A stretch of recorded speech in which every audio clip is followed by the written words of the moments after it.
कक्षा 10वीं विषय गणित 21 निर्देशांक ज्यामिति प्रश्नावली 7.1 का प्रश्न क्रमांक 6वां। निम्नलिखित बिंदुओं द्वारा बनने वाले चतुर्भुज का प्रकार यदि कोई है तो बताइए तथा अपने उत्तर का कारण भी दीजिए। हमारे पास 6वें में ये दूसरे क्रमांक का प्रश्न है जिसके निर्देशांक है ऋण 3 5 3 1 0 3 ऋण 1 ऋण 4।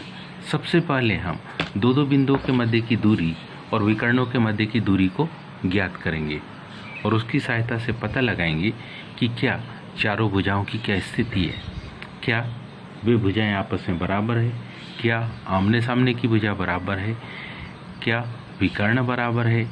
इस प्रकार की स्थिति से हम चतुर्भुज जो विभिन्न प्रकार के होते हैं जैसे आयत, वर्ग, समचतुर्भुज, समांतर चतुर्भुज, इनकी विशेषताओं के आधार पर हम इनका निर्धारण करेंगे कि ये चतुर्भुज किस प्रकार का है। तो आइए शुरुआत करें। हम पहले ही इन बिंदु को मान लें। माना कि ये जो पहला बिंदु है, माना ए बिंदु का निर्देशांक है ऋण 3 5, बी बिंदु 3 1 को प्रदर्शित करता है, सी बिंदु 0 3 को और डी बिंदु ऋण 1 ऋण 4 को। अब ऐसी स्थिति में हम सबसे पहले हम ए बी को ज्ञात करेंगे। दो बिंदुओं के मध्य की दूरी को निकालना है, इसलिए दूरी का सूत्र हम यहाँ जरूर लिखें। क्या x1 माइनस x2 पूरे की घात 2 धन y1 माइनस y2 पूरे की घात 2 बराबरी से। ध्यान से देखिए हमारे पास कौन कौन से मान क्या है। x1 कितना है, तो x1 यहाँ पर हमारे पास है ऋण 3। x2 कितना है, धन 3 पूरे की घात 2 धन y1 है 5, y2 है 1, ऋण 3 दोनों जुड़ जाएंगे तो ये क्या आ जाएगा, ये आ जाएगा ऋण 6 का वर्ग धन 5 में से 1 को घटाएंगे तो 4 का वर्ग, 6 6 36, 4 चौक 16, 36 और 16 करनी 52 में अगर हम भाग दे तो 4 का भाग 13 भर जा रहा है, तो और 4 को हम 2 लिख सकते हैं, 2 करनी 13 इकाई। किसकी माप आ गई, ये आ गई हमारे पास ए बी की। जैसे ए बी की माप आई है बिल्कुल ठीक वैसे ही हम बी सी की माप को ज्ञात करेंगे। ध्यान दीजिए, बी सी की माप को ज्ञात करना। दो बिंदुओं के मध्य की दूरी का सूत्र नहीं लगाना, सीधे मान लिखना। मान क्या लिखेंगे, ध्यान से देखिए। मान हमारे पास बी बिंदु का है 3 1 और सी बिंदु का है 0 3, तो मतलब क्या 3 minus 0 whole square plus 1 minus 3 whole square बराबरी से। ध्यान से देखिए, तो यहाँ तो 3 का ही वर्ग होगा, तो 3 का वर्ग कितना होगा 9। 1 में से 3 घटाएंगे ऋण 2 का वर्ग होगा 4, 9 में 4 को जोड़ेंगे करनी 13, एक अभाज्य संख्या है इसलिए ज्यों की त्यों रहेगी, करनी 13 इकाई। आगे हम इसको सी डी और डी ए को ज्ञात करेंगे। अगले प्रश्न सी डी के मध्य की दूरी ज्ञात करना, मतलब सी में से डी बिंदु से क्या 0 minus minus plus 1 whole square 3 ऋण धन पूरे की घात 2।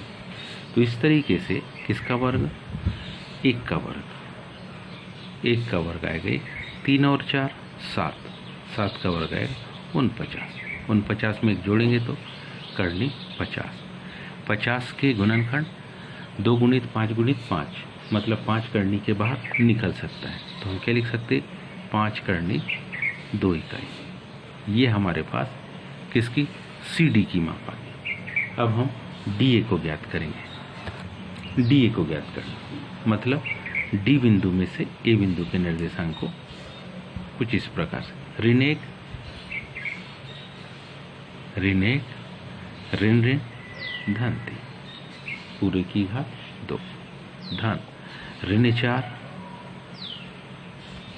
ये तो ऋण 4 है और ये 5, उसके आगे ऋण चिन्ह लगेगा तो ऋण 5। इसके हल को देखिए, 3 में से 1 को घटाएंगे तो 2, 2 का वर्ग 4, ऋण 4 ऋण 5 ऋण 9, ऋण 9 का वर्ग 81, 81 में 4 जोड़ देंगे तो 85, 85 एक है तो भाज्य संख्या है ना, लेकिन 17 5 85, ना तो 17 और ना ही 5, किसी का भी पेयर कंप्लीट नहीं बनता।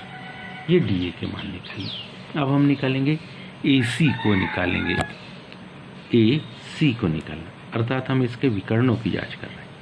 AC बराबर इसे ए बिंदु के निर्देशांक ध्यान से देखिए तो वह है ऋण 3 0 पूरे की घात 2 धन 5 ऋण 3 पूरे की घात 2,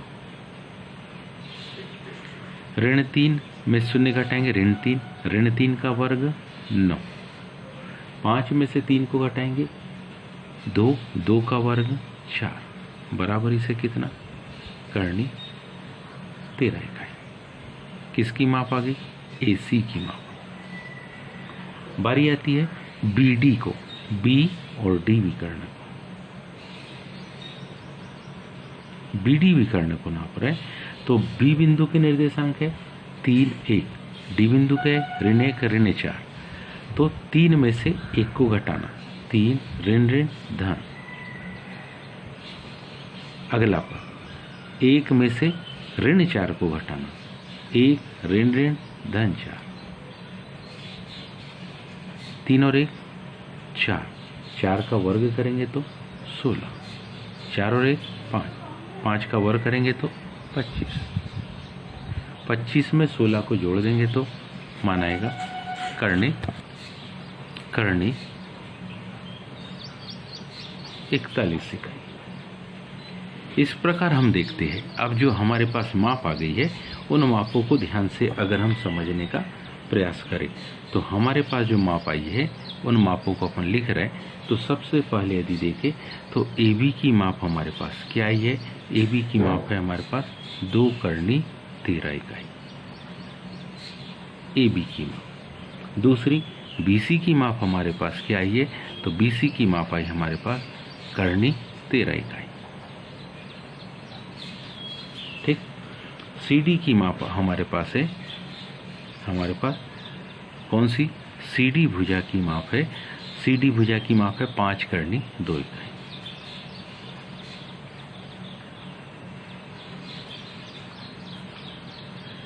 साथ ही साथ हमारे पास DA भुजा की माप है। D से A का जो डिस्टेंस है वो है करनी 85 इकाई। AC की माप है, AC भुजा की माप वो है हमारे पास कितनी? करनी 13 इकाई। और BD भुजा की माप, कौन सी भुजा? BD भुजा की माप जो है हमारे पास वो है करनी 41 इकाई। अब ध्यान से देखिए कि इसमें इन दो मापों को अगर ध्यान से देखें, AC की माप और BC की माप और AB की माप, तो हम पाते हैं कि इन दोनों का योगफल इसके बराबर आता है। तो हम क्या लिखेंगे? हम देखते हैं, हम देखते हैं कि क्या करनी 13 धन करनी 13 बराबर से क्या 2 करनी 13, मतलब क्या? BC धन AC, BC धन AC बराबरी से क्या है? AB। अर्थात ये तीनों बिंदु कैसे? इसलिए क्या लिखेंगे? A, B व C कैसे बिंदु है? समरेख बिंदु। और जैसे ये तीनों बिंदु कैसे हो जाते? समरेख, तो हम लिख सकते हैं अतः क्या? ABCD, अतः ABCD क्या? एक चतुर्भुज नहीं है। ABCD एक चतुर्भुज नहीं है। उम्मीद है आप सभी को समझ में आया होगा। आज के लिए इतने, शेष कल। धन्यवाद।